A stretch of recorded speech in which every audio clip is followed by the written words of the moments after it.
One of the most important things you need to do on the farm is try to save money along the way on good investments. So in other words, you want to spend money, but you also want to get whatever you're spending the money on for the best possible price. Well, I know sometimes on our show it looks like making money on the farm is so easy, but it really isn't that easy. You've got to do a lot of work and you got to do a lot of smart things. One of the big mistakes that a lot of farmers are making this year is they didn't prepay enough for their expenses going into this spring. And all of a sudden we're out there, like take wheat for example, spraying fungicide for the second time, and guys are like, man, I didn't prepay for that second application of fungicide. And now all of a sudden they've blown through their prepay and they're spending in-season prices, so they're spending extra money on the products, plus they had to pay more taxes last year because they didn't have enough prepaid expenses. Well, here's what it comes down to a lot of times is you just have to have a conversation with your banker. I was talking to a guy the other day who said, well, I just don't want to ask my banker for more money.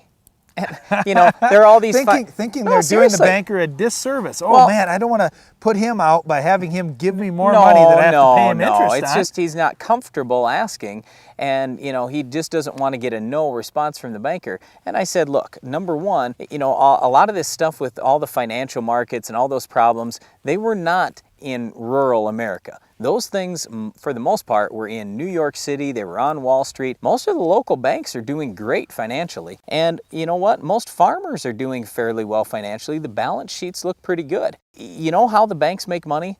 By loaning money out. That's the only way they make money. Well, I shouldn't say the only way, but the main way they make money is loaning money out and you're paying them interest. So it's a good thing. If you go to your bank and say, I want to borrow some more money, in effect, you're saying, I would like to do more business with you. He wants and help you make more money. He wants every excuse to give you more money.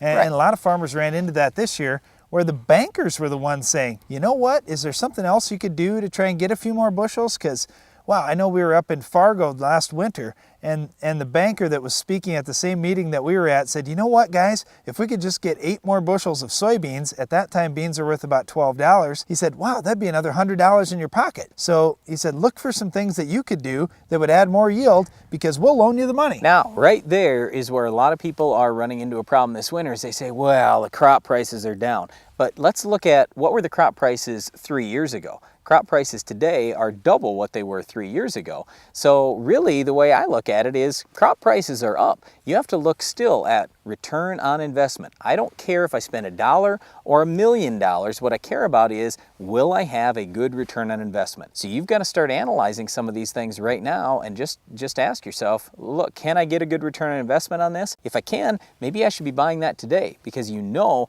that on most items, the price is going to be better today than it is come spring. Well, you need to sit down and do a little bit of work right now. You got a little bit of time yet before the first of the year. So take a little bit of time and think through all these things that may come up next year and that could add some more yield for you. One of those things you may be considering is killing a weed like our Weed of the Week. We'll show you how to get rid of this tough weed coming up next.